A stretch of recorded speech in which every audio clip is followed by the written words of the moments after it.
Malam, Bapak Ibu yang dikasih Tuhan. Kita akan masuk ke dalam tema yang terakhir mengenai kesombongan. Berharap ini menjadi tema yang bukan berarti kita datang jadi sombong, tidak. Tetapi kita sama-sama menyelesaikan secara tuntas pergumulan di dalam kesombongan. Sebelum itu mari kita tundukkan kepala, mari kita berdoa.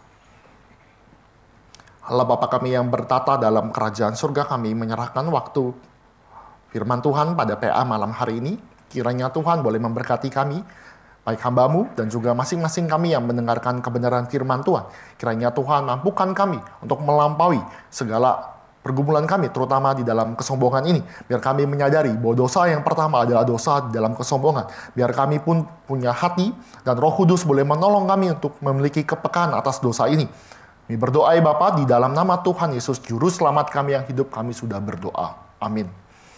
Bapak Ibu yang dikasih Tuhan, berbicara tentang bertumbuh di dalam pergumulan diri. Nah ini kesombongan atau kecongkakan ya Bapak Ibu ya, sama kesombongan dan kecongkakan. Ini mudah terjadi di dalam kehidupan kita. Ini adalah sesuatu dan dikatakannya adalah dosa yang pertama kali. Iblis itu berusaha menjadi seperti Allah. Maka dia dilemparkan, dia membawa juga yang namanya Adam dan Hawa sehingga dia berdosa juga. Maka kita bisa lihat di dalam kesombongan dan juga kecongkakan ini menjadi akar daripada dosa, dan banyak sekali kita, termasuk saya, termasuk Bapak Ibu, semua orang manusia itu jatuh di dalam kesombongan. Mulai dari kecil, bahkan mungkin besar atau bahkan tidak kita rasakan adanya kesombongan. Nah, di dalam buku yang dituliskan oleh John Piper, solusi daripada kesombongan gampang, yaitu kerendahan hati. Udah ya. Kalau sombong, lawan katanya ya gampang. Kita mesti bicara, kalau mau selesai dari sombong, kita mesti bilang rendah hati. Tapi John Piper menjelaskan kepada kita, memang betul bahwa solusi daripada yang namanya sombong itu adalah kerendahan hati. Tapi permasalahannya, sampai berapa lama kita bisa rendah hati? Kalau kita sadar bahwa kita harus merendahkan hati kita di hadapan Tuhan, dan di dalam Tuhan sajalah kita mampu merendahkan diri, maka panggilan kerendahan hati bukan terjadi hanya di dalam gereja saja. Bukan hanya terjadi, oh saya mau beribadah hari Sabtu, Minggu, maka saya rendahkan hati. John Piper mengatakan di hadapan Tuhan, setiap saat kita harus sadar bahwa kita harus merendahkan hati kita dan tidak boleh ada satupun kita menyombongkan diri. Ini adalah pekerjaan yang sangat sombong. Jika kita berkata bahwa kita bisa melakukan segala sesuatu. Piper menjelaskan bahwa diri kita seperti bayangan yang terus mengikuti Allah. Artinya sebagai bayangan maka kita terus mengikuti Allah. Maka orang yang sombong berarti adalah orang yang seolah-olah menggantikan posisi Allah. Dia tidak lagi berlaku seperti bayangan, mengubah posisi Allah menjadi bayangan kita. Yang harusnya meninggikan Allah, malah menjadikan diri sendiri atau manusia lain semakin tinggi. Nah, ini ada suatu kutipan ya, Bapak Ibu bisa lihat di dalam slide, kutipan orang arogan sekaligus mempercayai Allah adalah berlawanan. Maka Stephen Chanok berkata, iman yang sombong sama saja dengan iblis yang rendah hati. Nah, ini menarik ya. Ini saya sombong, tetapi satu sekaligus juga dia mempercayai Allah. Itu berlawanan Bapak Ibu. Orang yang misalkan berkata dia adalah rendah hati, maka seluruh hidupnya akan mempercayai Allah. Maka tidak ada yang namanya tempat di dalam hidup kita. Ada kesombongan di dalam ibadah, di dalam pekerjaan, atau dalam kehidupan sendiri-sendiri. Tidak. Itu bisa. Kita mensadari bahwa semangat daripada kesombongan itu tidak benar. Maka di dalam bagian hal ini ya, kesombongan di dalam John Piper, semangat meninggikan diri adalah bentuk ketidakpercayaan. Dan cara untuk memerangi ketidakpercayaan dari kecongkakan itu, John Piper memberikan suatu tesis statement kepada kita. Iman yang melampaui anugerah di masa depan. Jadi kita mesti percaya bahwa ada anugerah Tuhan di masa depan. Nah, kita akan melihat bagaimana apa yang dimaksudkan dengan yang namanya anugerah Tuhan.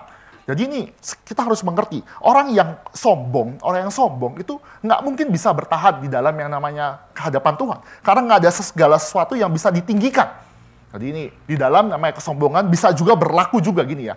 Berlaku juga ke hamba Tuhan. John Piper bahkan memulai di dalam yang namanya kesombongan di dalam hamba Tuhan. Contoh ya mungkin sering sekali yang namanya di dalam KKR regional ya. KKR regional waktu mahasiswa STT itu ada persaingan.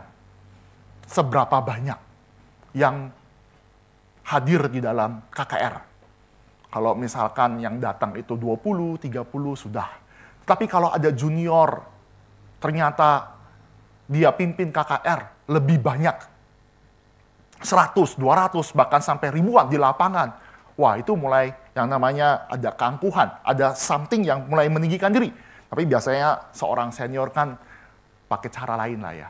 Nggak peduli yang namanya banyak. Yang penting firman Tuhan disampaikan nggak? Berapa banyak yang calling? Kalau misalkan 30-40 orang calling semua kan bangga dong. Dibandingkan 1000 orang yang calling cuma 10 kan? Berarti kamu penyampaian kurang bagus. Hebat ya argumentasinya kan? Oh, tapi kalau misalkan ternyata juniornya itu ternyata callingnya banyak. Wah, bisa aja dibikin kriteria baru. Yang sebenarnya tuh calling itu, kalau anak-anak tuh ikut-ikutan doang tahu.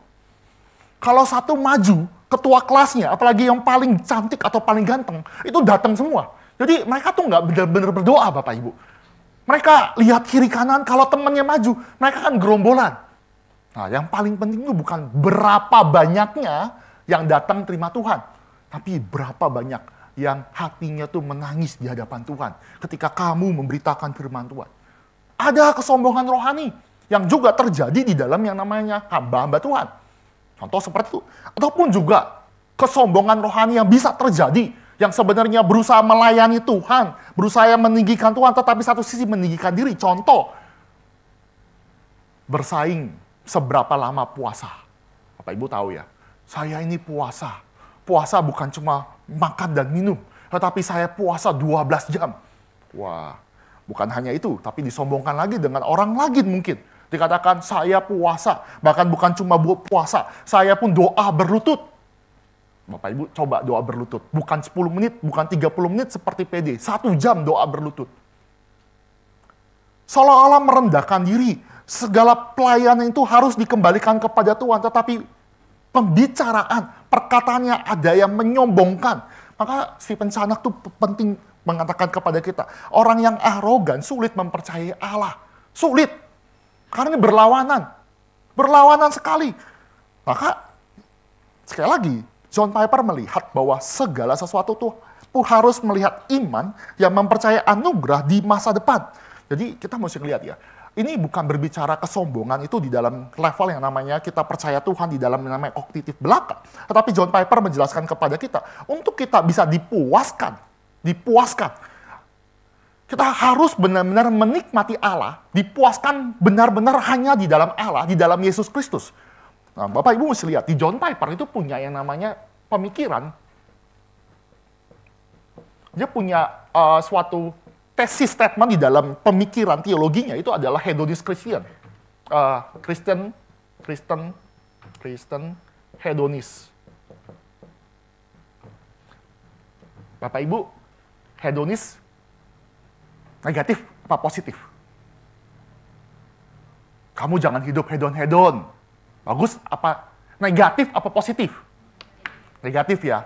Jangan hidup hedon-hedon. Tetapi John Piper menggabungkan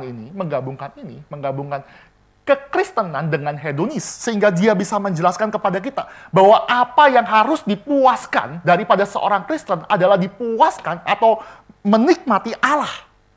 Nah, ini Bapak Ibu bisa lihat di dalam bagian terakhir, saya sebenarnya memberikan appendix, tapi di dalam slide. Kristen hedonis dikatakan, God is most glorified in us when we are most satisfied in Him. Ini mau menjelaskan kepada kita apa sih? Bahwa Allah itu dimuliakan di dalam kita ketika kita paling dipuaskan di dalam Dia. Di Westminster Catechism, Shorter Catechism menjelaskan kepada kita bahwa apa sih tujuan manusia? Bapak Ibu bisa jawab pasti ya. Apa sih pertanyaan pertama dari Shorter Catechism daripada Westminster? Apa sih tujuan manusia? Pasti kita bisa jawab dengan mudah, yaitu untuk memuliakan dan menikmati Dia. Nah, kata menikmati bagi John Piper diubah di dalam menikmati, artinya kita harus dipuaskan. Dikatakan kita memuliakan Dia, sekaligus kita juga harus menikmati Dia selama-lamanya. Artinya dia menggabungkan. Jadi orang yang mengaku tujuan hidup memuliakan Tuhan, dia pun hidupnya harus benar-benar menikmati dan hanya di dalam Kristus saja dia menikmatinya.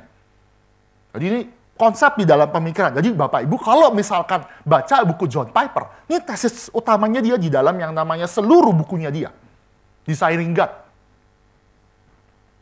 Jadi kalau misalkan di dalam bacaan buku yang kita ini, pergumulan, John Piper menjelaskan kepada kita. Oh mungkin kita jelaskan dulu aja nih apa yang biar Bapak Ibu sebenarnya mau pengen di bagian akhir, tetapi bisa lihat nih. Ini tabel yang saya coba rangkumkan di dalam pemikiran John Piper adalah gini. Tujuan kesenangan di dalam hedonisme duniawi adalah untuk diri sendiri. Tetapi John Piper menjelaskan untuk kemuliaan Allah. Sumber kesenangan di dalam yang namanya hedonisme duniawi adalah materi, seksualitas, kekuasaan, dan lain-lain, bahkan kesombongan. Tapi di dalam versi John Piper, Kristen hedonis berarti kasih, kehadirannya, firman-Nya, itu yang menjadi sukacita. Lanjut, nilai utama adalah kenikmatan pribadi, sedangkan di dalam Kristen hedonis adalah sukacita di dalam Allah.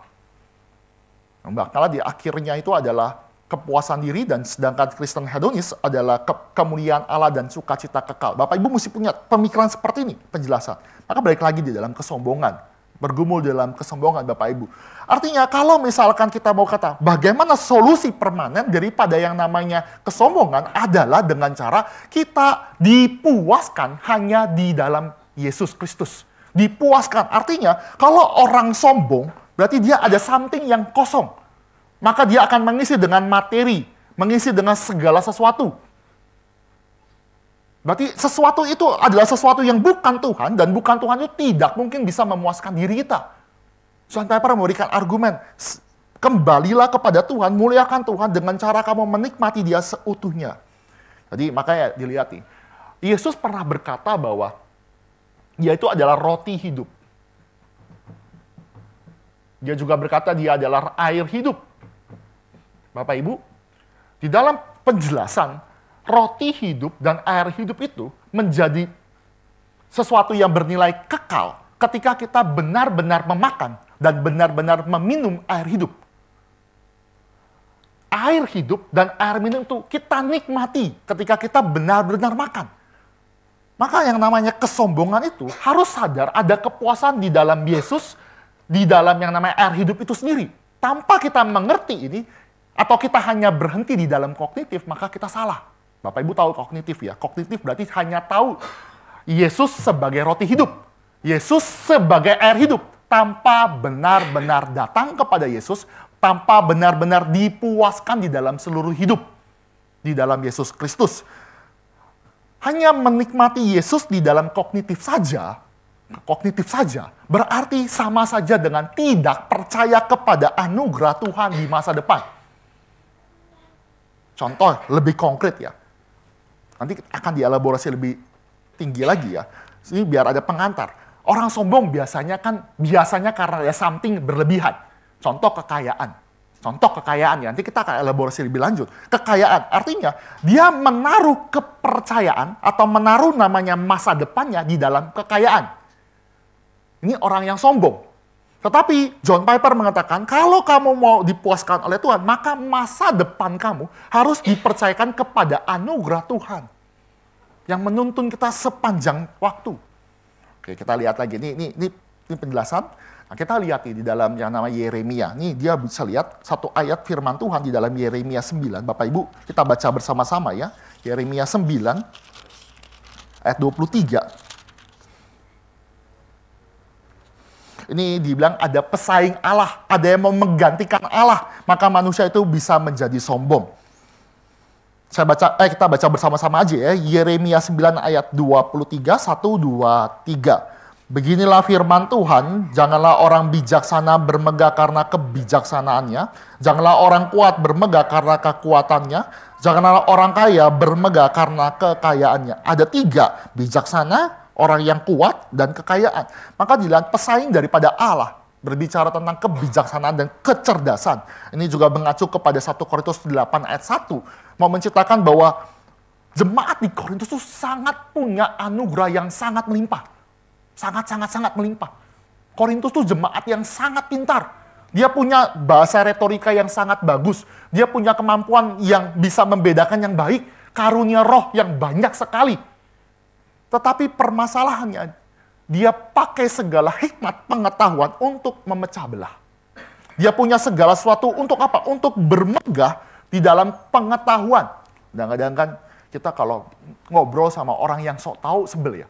Kita lagi ngomong, terus tiba-tiba, ya saya tahu. Pernah nggak begitu? Kita lagi ngomongin tentang sesuatu, tentang misalnya dunia peranjingan. Bayangkan, anjing ini harus dijaga seperti ini. Harus dikasih makan yang seperti ini. Tidak boleh seperti ini. Kita sharing. Terus tiba-tiba ada orang yang nimbrung. Terus dia berkata, saya tahu kok. Sebel nggak? Bukan hanya gitu doang. Saya tahu dan juga saya sudah tahu. Bahkan saya sudah pelihara anjing jauh. Istri saya, Bapak Ibu, dokter gigi, Bapak Ibu. Jadi masalah gigi, dia lebih ngerti. Nggak mungkin tiba-tiba ada orang yang tidak belajar dokter gigi ngajarin istri saya. Nggak mungkin. Nggak masuk akal. Kenapa? Karena hanya berdasarkan pengetahuan. Tidak bisa yang namanya memanipulasi atau merasakan kesombongan kepada orang lain.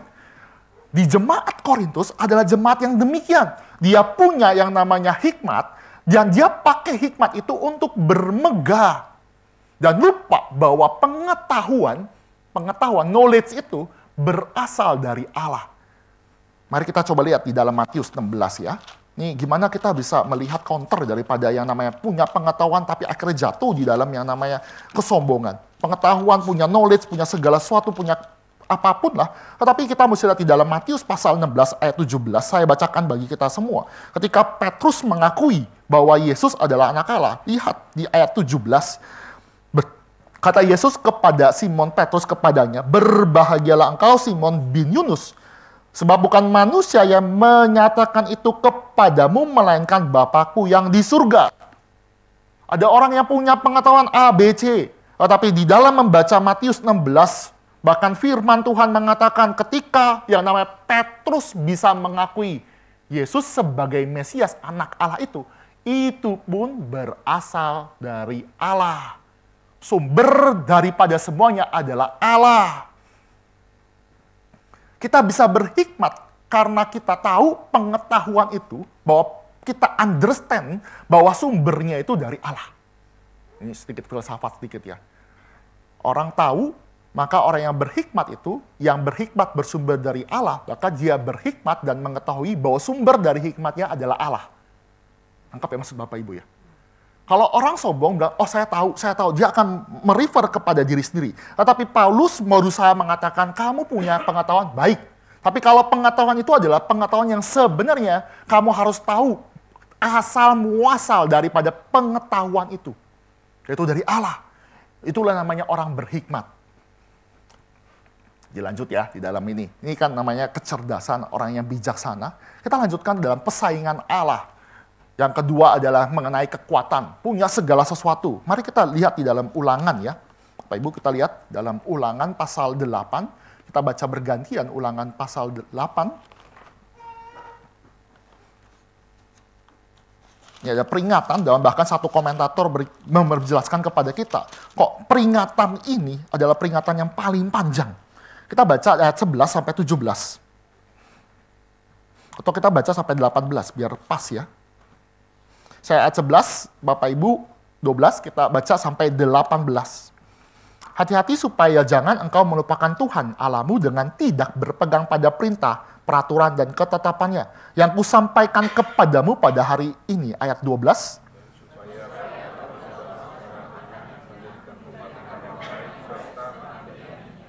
Dan apabila lembu sapimu dan kambing dombamu bertambah banyak, dan emas serta kekayaan dan perak bertambah banyak, dan segala yang ada padamu bertambah banyak,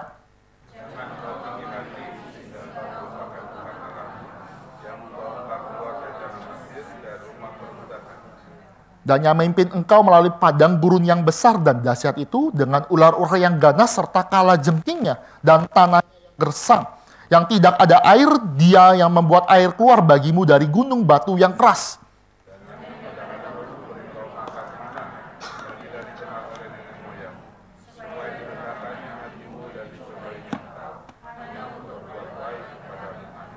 Perhatikan, maka janganlah kau katakan dalam hatimu, kekuatan, kekuasaan, dan kekuatan tangankulah yang membuat aku memperoleh kekayaan ini. Ayat 18, Bapak Ibu.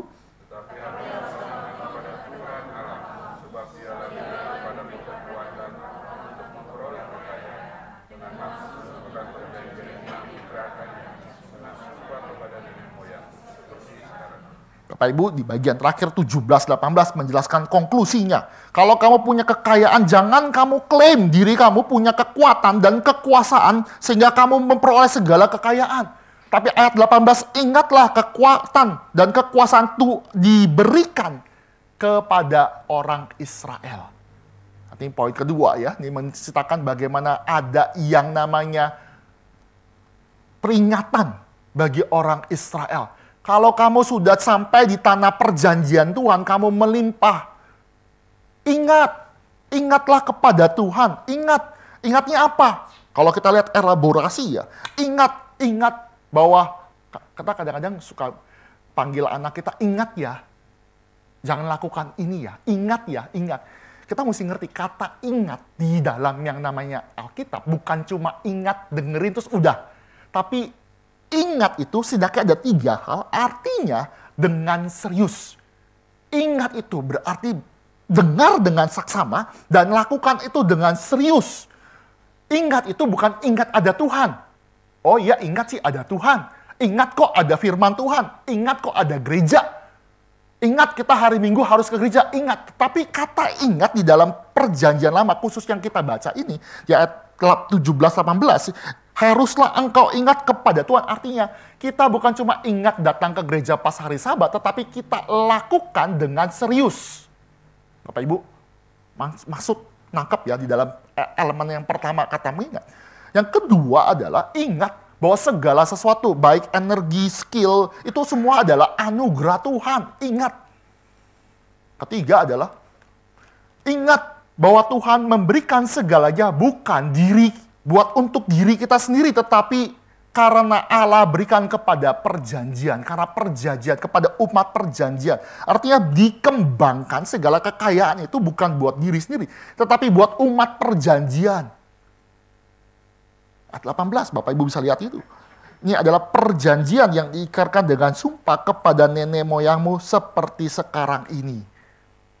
Jadi nggak ada andil, nggak ada yang dikatakan menyombongkan diri. Apalagi kalau kita pelan-pelan ya pikir ya. Orang dari padang gurun pindah ke dalam tanah perjanjian yang penuh dengan susu dan madu. Kalau flashback ke belakang itu pasti akan berat loh. Kenapa saya katakan berat? Mereka yang di padang gurun itu makan mana. Mereka rutin makan mana dan tahu bahwa mana itu tidak bisa yang namanya disimpan, dibawa pulang, dipakai untuk besok hari. Artinya setiap hari dia harus bergantung kepada perintah Tuhan. Nah, ini sebenarnya ya ada James Smith ya. Ini adalah pembentukan umat Allah di dalam liturgi. Bapak Ibu, zaman sekarang kan pembentukan umat Allah tuh berbeda. Artinya kita terlalu banyak pakai yang namanya metode pemikiran dunia modern. Contoh ya, kalau misalkan anak saya ya dikasih makanan, dia terima kan. Bapak Ibu, kalau misalkan kasih makan buah jeruk, ya terima kan? Seorang anak kan makan, akan terima.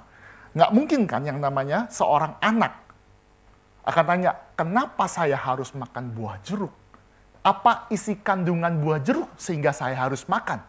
Lihat ya, ini adalah pembentukan daripada pembentukan anak di zaman modern.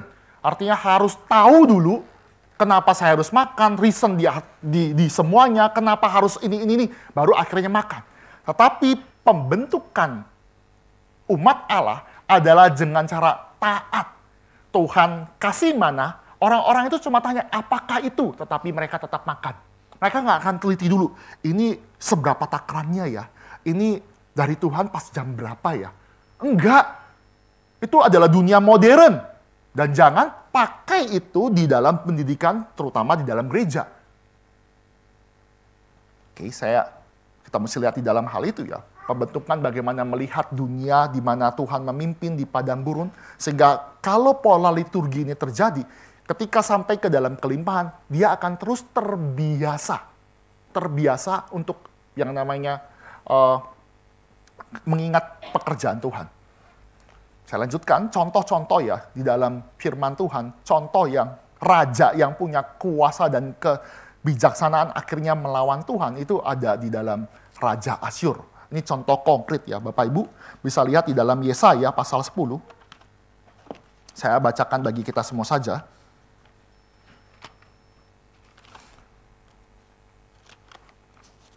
Di kitab Yesaya menjelaskan bangsa Israel sudah dibuang. Dan dalam pembuangan itu ada namanya Raja Asyur atau Raja Sirus, Kores. Itu dinubuatkan akan melepaskan bangsa Israel.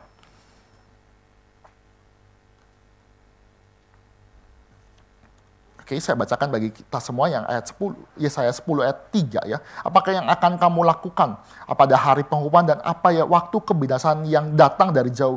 Kepada siapa kamu hendak lari minta tolong, di manakah hendak kamu tinggalkan kekayaanmu? Nah ini mau menceritakan kepada kita, dulu itu Kores tuh jago, hebat sekali, punya kuasa. Tetapi akhirnya dia merasa segala sesuatu tuh sangat indah, sangat hebat. Maka kita lihat lagi ya, maju ke dalam ayat 13, apa yang saya bicarakan ya. Yesaya 10 ayat 13, sebab ia telah berkata, dengan kekuatan tanganku, aku telah melakukannya, dan dengan kebijaksanaanku, sebab aku berakal budi. Aku telah meniadakan batas-batas antara bangsa, dan telah merampok persediaan-persediaan mereka. Dengan perkasa aku telah menurunkan orang-orang yang duduk di atas tahta. Ini mau menceritakan si Kores ini, Kores itu sombongnya minta ampun dan lupa bahwa itu adalah anugerah daripada Tuhan. Dia sendiri akhirnya menghukum Kores, menghukum Raja Asyur karena tinggi hatinya. Mungkin kalau bisa lihat mundur sedikit di ayat 12 saya bacakan. Tetapi apabila Tuhan telah menyelesaikan segala pekerjaan di Gunung Sion dan di Yerusalem, maka ia akan menghukum perbuatan ketinggian hati Raja Asyur dan bersikap yang angkuh sombong.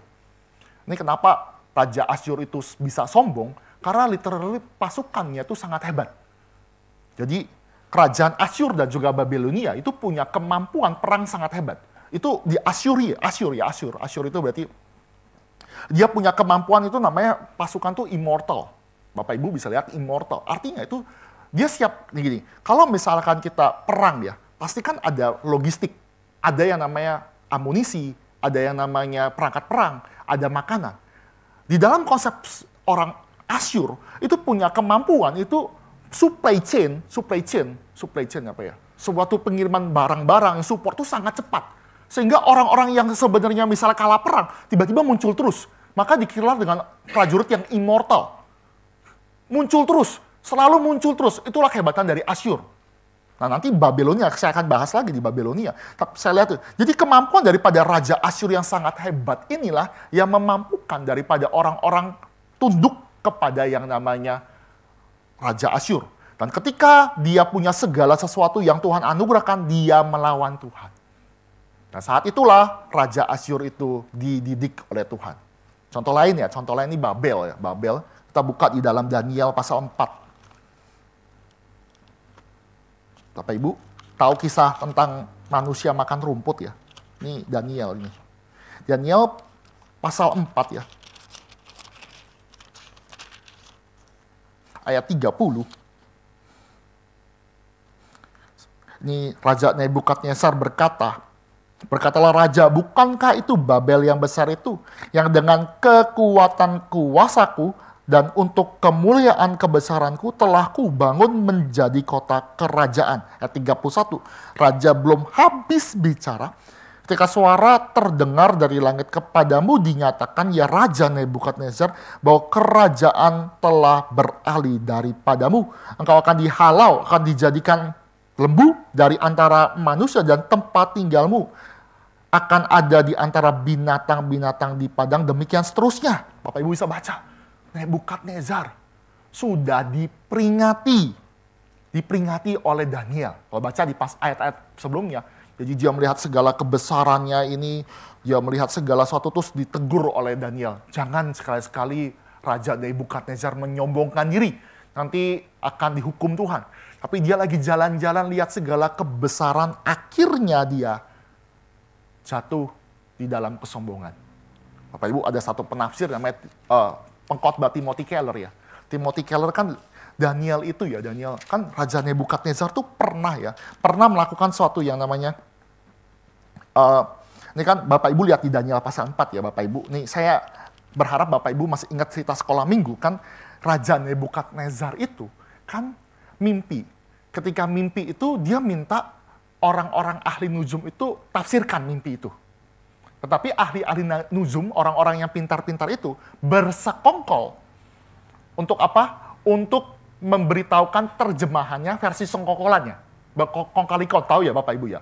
Maka raja gila yang namanya Nebukadnezar nggak mau kasih tahu yang namanya mimpinya dia.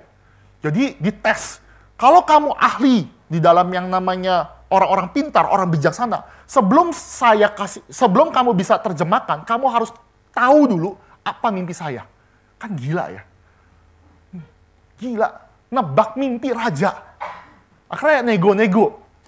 Kami nggak bisa, raja, untuk bisa menafsirkan kalau nggak yang namanya raja itu kasih tahu mimpinya apa, maka saya bisa terjemahkan. Tapi raja itu kan raja gila ya. Saking gilanya. Dia bilang, nggak bisa, kamu harus kasih tahu saya. Bilang kan, Bapak Ibu suami istri tidur sebelahan nggak mungkin tahu mimpi ya. Nggak mungkin. Hebat itu. Ini Raja Nebukadnezar minta sesuatu yang tidak mungkin. Maka dia minta, oke, orang-orang pintar ternyata nggak pintar. Mau pengen dibunuh semua. Maka Daniel itu kena. Daniel itu nggak diundang, tapi kena. Kenapa nih Raja marah-marah? Nah, ketika Raja marah-marah, Daniel akhirnya dibukakan. Daniel akhirnya bisa mengetahui mimpi Nebukadnezar karena dari Tuhan. Nah, Tim Keller tuh punya pemikiran yang sangat baik. Sebenarnya Raja Nebukadnezar secara common sense, dia tahu arti mimpinya itu. Dia memikirkan, kan seolah-olah baca guru sekolah minggu, pembacaan sekolah minggu kan bacanya gini. Seolah-olah Raja Nebukadnezar itu tahu mimpinya, tapi dia butuh tafsirannya. Tetapi di dalam pemikiran Tim Keller adalah berkata bahwa Raja Nebukadnezar itu sebenarnya secara common sense tahu arti daripada mimpi itu. Ada patung-patung itu dia ngerti. Dia ngerti. Tapi dia pengen ngetes, bener gak ada orang yang pintar? Ada orang yang hebat yang diberkati di dalam kerajaannya. Dan ada Daniel. Maka sejak satu dia kaget. Ini tahu mimpi, dia pun juga bisa terjemahkan secara common sense. Tapi ya namanya raja sudah sombong si Babel ini ya. Akhirnya jalan-jalan, akhirnya kecelek, jadi lembu. Bayangkan, manusia jadi lembu. Raja jadi lembu. Tidak dicatatkan memang di dalam sejarah. Kenapa? Memalukan. Bayangkan ada raja yang kayak gini kan memalukan. Tapi itu terjadi selama setahun dan hebatnya Tuhan menghancurkan kehebatan daripada raja yang sombong ini. Setahun kemudian akal budinya dikembalikan. Gila gak? Bapak Ibu pikir ya, kalau orang misalkan tiba-tiba jatuh, kan pasti kan kesadaran atau amnesia atau kemampuan semuanya kan akal budinya pasti nggak mungkin kembali 100%. Tapi Allah itu seolah mempermainkan Nebukadnezar. Aku ambil, setelah itu 1 tahun kemudian saya kembalikan. Dan indahnya di dalam yang namanya Nebukadnezar, akhirnya di bagian endingnya, setelah dia akhirnya sudah disembuhkan oleh Tuhan, apa responnya? Responnya sebenarnya sedikit melawan yang namanya menangkal daripada kesombongan. Ada di Daniel pasal 4 ayat 37 ya. Saya bacakan, jadi sekarang aku Nebukadnezar memuji, meninggikan, dan memuliakan Raja surga yang segala perbuatannya adalah benar dan jalan-jalannya adalah adil, yang sanggup merendahkan mereka yang berlaku congkak. Artinya orang sombong itu nggak mungkin sembah Tuhan. Tadi sama ya. Orang yang sombong nggak mungkin sembah Tuhan. Maka harus direndahkan dulu dan Raja Nebukadnezar itu harus mengakui dan menyembah, memuji kepada Raja yang suci. Ya kita tahu Allah Yahweh itu. Oke ya. Jadi ada contoh. Nah, sekarang ada, balik lagi ke dalam slide. Ada pesaing yang sesuai dengan Yeremia 9 ayat 23 adalah pesaing terbesar di dalam yang menggeser Tuhan adalah uang. Saya rasa kita nggak cukup waktu. Kita baca, nggak perlu baca Hosea. Intinya saya ceritakan bahwa uang itu bisa dipakai untuk membeli kuasa. Uang itu bisa juga beli yang namanya kebijaksanaan. Bisa. Jadi ini mau menceritakan justru yang paling berat adalah yang namanya sombong karena materi, sombong karena ada uang. Karena bisa memberikan segala sesuatu dan makin menjauhi yang namanya Allah.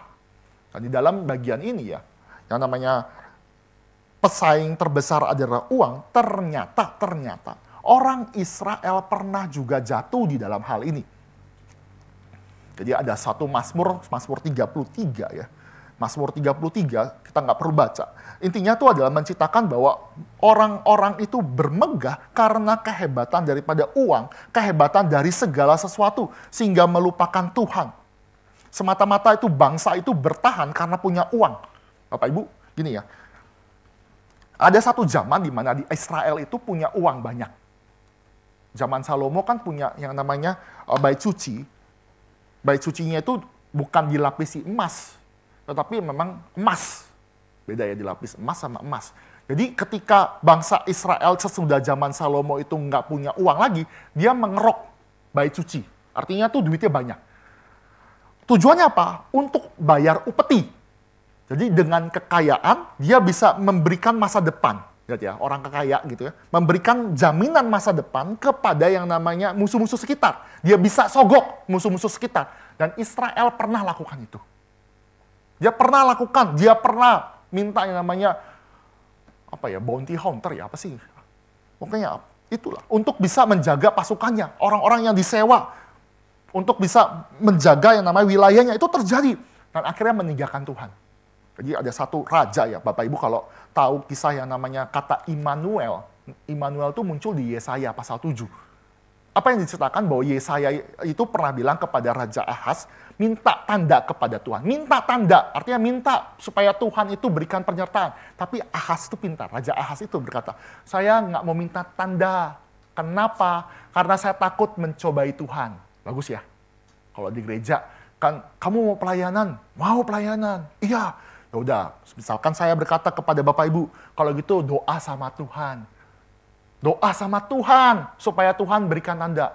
Tapi yang mau pelayanan itu langsung pakai nama itu. Enggak lah, saya nggak mau pengen merepotkan Tuhan dengan berdoa. Biarkan saja. Ternyata dia ngomong itu sebenarnya dia punya agenda lain. Memang tidak mau pelayanan. Ngerti ya maksud saya? Dan Ahaz itu juga demikian. Ahaz itu, dia bilang saya tidak mau mencobai Tuhan dengan minta tanda. Kenapa? Karena sebelumnya dia sudah bayar yang namanya kerajaan, ini kan dia perang sama Asyur, jadi dia ditekan. Jadi gini, ini sejarah ya, sejarah. Jadi Asyur itu gede. Asyur itu di atas. Asyur itu by the way Iran setahu saya. Hebat, negara Iran, Asyur. Nah ini Mesir itu di bawah. Bapak Ibu, Mesir di bawah. Ini Israel. Bapak Ibu, semoga geografisnya nggak terlalu ini. Ini kan Mesir di bawah. Nah di atas ini ada namanya Syria. Di bagian atas ini adalah Syria. Jadi ini Asyur ini sangat jauh. Jauh. Nah Israel itu sedang melemah. Dan dia dikepung oleh Syria yang di atas dan juga Mesir yang di bawah. Harusnya dia kalah. Nah Yesaya datang, kucuk-kucuk minta tanda Raja Ahaz. Ternyata dia bilang enggak. Dia nggak mau karena mau mencobai. Ternyata sebelum itu dia nggak mau mengakui kesombongannya dengan kekuatan kekayaannya dia tuh kirim utusan ke Raja Asyur untuk minta backingan supaya jagain Israel. Lihat ya. Tiglat-Pileser ketiga ini terjadi, ada di dalam Yesaya, Bapak Ibu bacalah. Nah ini Asyur, ternyata akhirnya berhasil menjaga ini, tetapi akhirnya Asyur sendirinya menjadi jerat bagi Israel. Upeti nggak bisa bayar, jerat, akhirnya Israel itu hancur gara-gara Asyur. Dia habisin semuanya. Termasuk Mesir, termasuk Israel, termasuk yang namanya Assyria. Asyur, kerajaan Asyur. Oke, jadi balik lagi, dengan kekayaan dia punya segala sesuatu untuk bertahan dan bahkan menjaga negaranya dengan uang. Nah ini adalah orang yang sebenarnya kita tahu orang Israel tidak boleh demikian. Dia tidak bisa yang namanya berlaku demikian. Artinya orang yang congkak itu sebenarnya balik lagi, orang yang congkak itu tidak lagi mencari anugerah Tuhan di masa depan. Dia pakai segala resource yang ada di dalam dirinya untuk bersandar kepada resource-nya sendiri. Oke, ini lanjut lagi.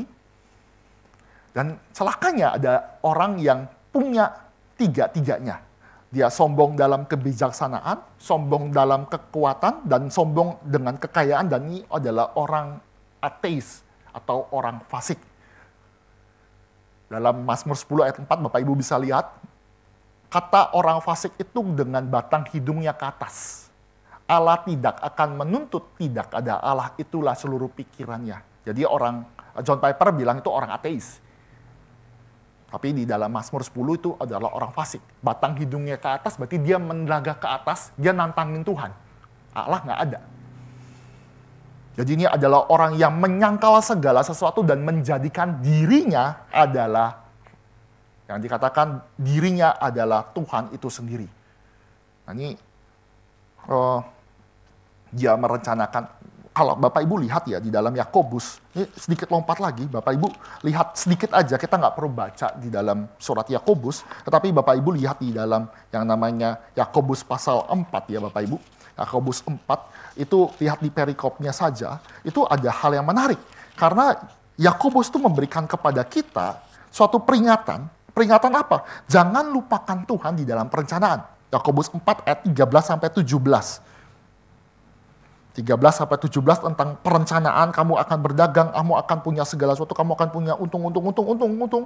Jadi, dia punya segala sesuatu. Nah, di ayat 15 saya bacakan, sebenarnya kamu harus mengatakan ini setelah perencanaan semua. Jika Tuhan mengkehendaki, kami akan hidup dan berbuat ini dan itu. Dulu saya pernah dapat renungan, santapan harian, tapi dia pakai terjemahan lama. Bapak Ibu tahu terjemahan, ini kan terjemahan baru, ada terjemahan baru 1, ada terjemahan baru 2. Tetapi sebelumnya itu, sebelum tahun 91, ada terjemahan lama. Nah, terjemahan lama itu masih memakai bahasa-bahasa Arab. Dia pakainya bukan namanya jika Tuhan mengkehendaki, tetapi dia pakai insya. Insya Allah, tahu ya? Sama. Jadi insya Tuhan katanya. Insya, saya nggak bisa melafalkan karena memang bukan insya Yahweh mungkin ya, versinya itu. Artinya apa? Jika Tuhan mengkehendaki. Orang yang bukan agama Kristen itu jauh lebih punya memaknai ini loh. Ya, kita boleh merencanakan, tapi jika Tuhan mengkehendaki. Keren kan? Maka di Yakobus 4 mengingatkan kepada kita, kamu punya planning, kamu punya segala sesuatu, punya untung nanti. Tapi jangan lupa, Allah kita kalau mengkehendaki barulah terjadi. Allah itu melakukan dan berdaulat di dalam hal yang kecil. Detail. Kaget gak? Detail. Dia detail sekali. Maka jangan yang namanya sombong. Jangan lupakan Tuhan. Ini ada seorang ahli di dalam perjanjian lama, terutama di dalam yang namanya perjanjian lama itu, Deuteronomy, ulangan, itu namanya Daniel Block. Daniel Block itu dia memberikan ilustrasi yang menarik ya. Bagaimana orang yang sombong dan melupakan Tuhan, dan akhirnya menyangkal ada Tuhan, pelan-pelan. Jadi ada seorang farmers, berarti petani ya. Dia petani ini seorang yang penatua lah di dalam gereja, jadi leader. Elder di dalam gereja, dia kadang-kadang mengajar juga di Sunday School, kadang-kadang juga berkhotbah di dalam gereja. Bapak Ibu bisa panjangkan, bisa pikirkan berarti orangnya adalah orang yang baik, orang yang saleh. Intinya dia adalah seorang pebisnis juga. Dan dia bisnis secara farmers sebagai petani, dan di dalam konteksnya konteks Amerika Bapak Ibu. Jadi dia bertani, dan bertani itu kan bukan cuma bertani seperti Indonesia, tetapi dia punya mesin segalanya, dia punya tanah, dan tanahnya itu di tahun pertama itu 1 hektar. Gede lah. Terus tahun kedua, Tuhan memberkati jadi 2 hektar. Tahun ketiga makin besar, 3,5 hektar. Tahun keempat, 5 hektar. Wah, jadi hebat lah. Tetapi disitulah mulai, namanya kekayaan datang, kuasa sudah datang, dia lupakan Tuhan secara gradual. Dari mana? Ketika masuk ke dalam tahun keempat, dia ketika mau panen, berarti kan panen itu bukan cuma panen pakai sapi, tetapi panen pakai traktor. Bapak Ibu bayangkan ya, itu traktor yang gede buat mengharvest ya, panen. Ternyata ketika membajak, rusak. Tahu nggak dia komennya apa? Di dalam ilustrasi ini dia komennya, ini karena tetangga saya sirik. Tetangga saya nggak suka, makanya rusak. Terus ketika yang namanya ada, award ya, award itu penghargaan sebagai Farmers of the Years, petani terbaik sepanjang zaman, sepanjang tahun itu, ternyata dia juara 2. Apa yang dilakukan? Dia marah. Ini pasti disogok. Bayangkan ya. Ini berarti saya juga harus melakukan hal yang lain.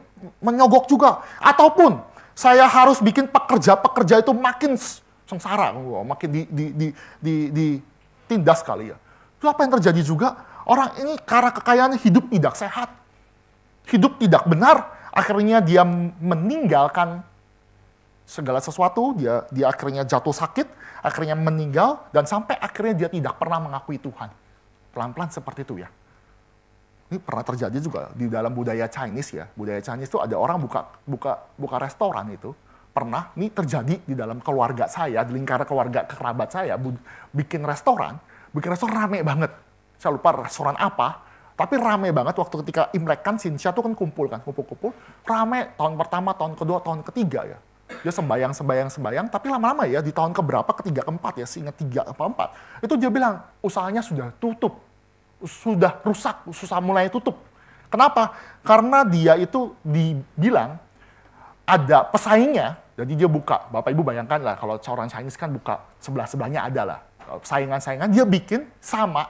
Dan dia itu bikin apa yang namanya, kayak menuduh saingannya itu, tetangganya atau saingannya itu kirim lalat ke dalam tempat makanan. Bapak Ibu bayang nggak? Ngerti ya? Ya kan makanan itu kan pasti nggak boleh, harus steril dong. Ya, ketika tuh tetangga atau orang pesaing itu bikin nama yang mirip, terus di copy paste gitu ya. Akhirnya apa yang terjadi? Dia mencurigai pesaingnya itu melakukan suatu tindakan yang tidak terpuji. Nah, saya rasa jangan seperti orang ateis lah ya. Kita melupakan segala perencanaan dan membalikan bahwa Tuhan yang berkehendak. Orang yang congkak itu ya di dalam penjelasan John Piper mengatakan menolak kedaulatan Tuhan yang sangat detail, menolak eksistensi Allah, dan menolak bahwa Allah itu mengatur diri kita sendiri.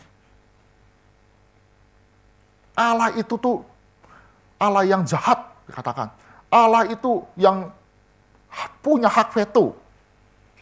Tetapi John Piper mengatakan Allah berhak mengatur detail hidup kita.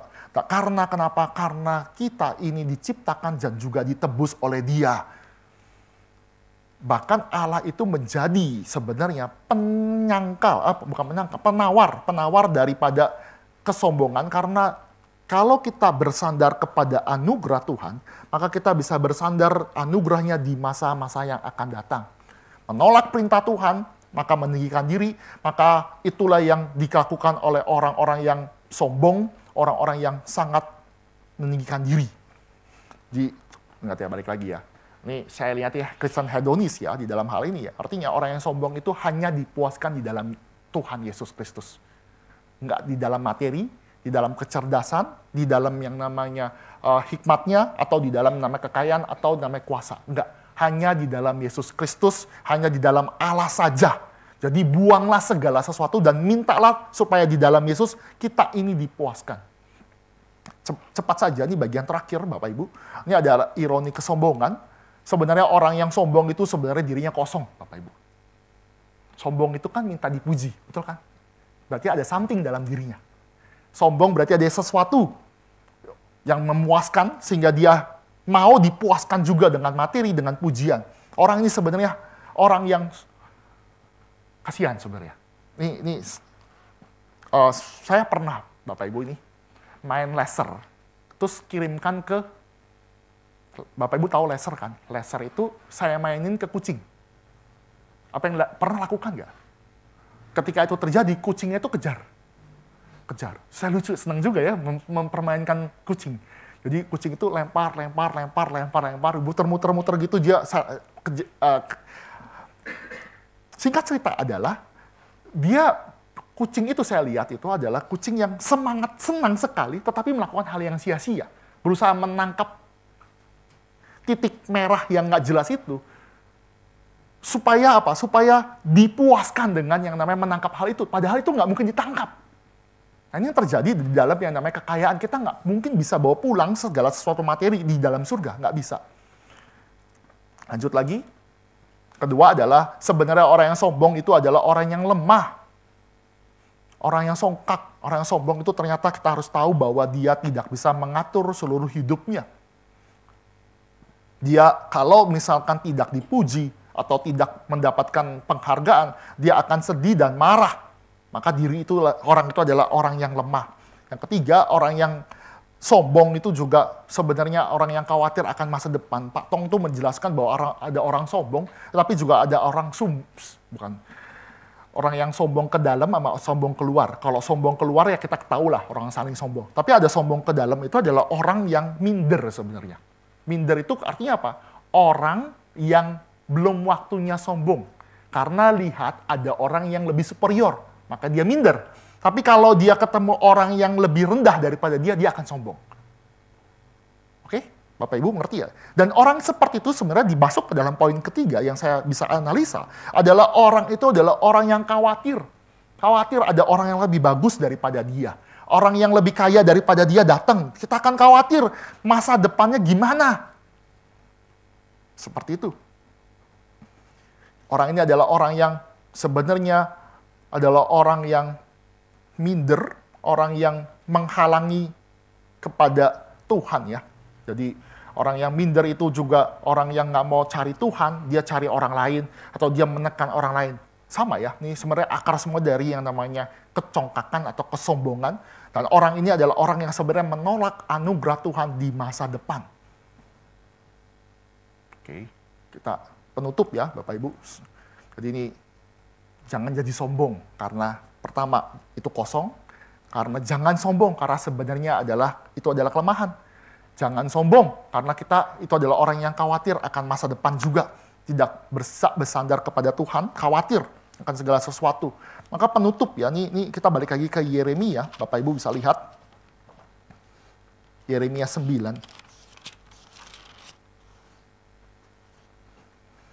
Kita baca lagi ayat 23 dan 24. Saya 23, Bapak Ibu ayat 24 ya.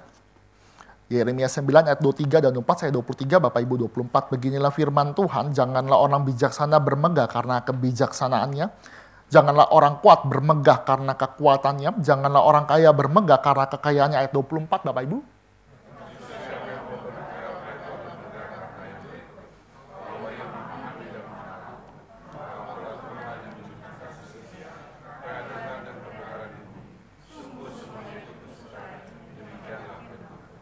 Oke, ini jelas sekali di ayat ke-24 kita dapat segala sesuatu, kebijaksanaan, kekuatan, kekayaan. Tetapi ayat 24 kalau mau bersombong, bersombonglah di dalam Yesus, di dalam Tuhan, di dalam pengenalan akan Allah itu sendiri. Itu yang terutama. Bapak Ibu, ketika saya persiapkan ini saya juga lihat-lihat bahan literatur. Di dalam yang namanya peperangan antara yang namanya Abraham itu kaya. Abraham itu punya yang namanya orang pasukan itu 300-an, 314. Itu pernah menyelamatkan keponakannya, berarti Lot. Lot itu pernah disandra. Jadi Lot itu gara-gara dia, ini kesalahan Lot juga ya. Dia lihat yang bagus-bagus, ternyata dia ditangkap. Nah, bagusnya itu kan si Abraham itu baik nih. Kan salah sendiri kan. Harusnya dia dibiarkan aja, tetapi Bapak Abraham itu akhirnya bawa pasukan literally pasukan, menghancurkan bangsa-bangsa, ada 5 bangsa, dihancurkan oleh Bapak Abraham. Jadi pasukan militer waktu itu, si Bapak Abraham. Dan ketika itu kita lihat, ketika selesai mengalahkan bangsa itu, dia pulang kan, ngambil jarahannya, dia pulang, ketika pulang apa? Dia ketemu Raja Salem. Bapak Ibu ingat yang namanya Melkisedek ya? Nah, itu datang. Ternyata Raja Melkisedek itu sudah mempersiapkan, mau menyambut Bapak Abraham. Akhirnya Bapak Abraham di tengah kemenangan, dia punya kekayaan, dia punya kekuasaan, dia punya segala sesuatu. Dia tidak menyombongkan diri, dia menyerahkan perpuluhan kepada Melkisedek. Raja Salem itu, Raja Salem ya, Raja Yerusalem. Artinya apa? Dia tahu bahwa segala sesuatu itu semuanya harus dipersembahkan kepada Tuhan. Yang menarik lagi di dalam pembahasan yang saya baca, akan ada 2 raja sepanjang zaman ketika kita sukses. Pertama ada Raja Salem dan Raja Sodom. Raja Sodom itu adalah raja yang meninggikan diri, merasa diri cukup, dan itulah raja yang sebenarnya kita harus tolak. Raja yang dan akhirnya dipukul Tuhan di dalam yang namanya Sodom dan Gomora. Saya berhenti sampai sini. Jadi semoga kita terus bisa menyelesaikan masalah pergumulan.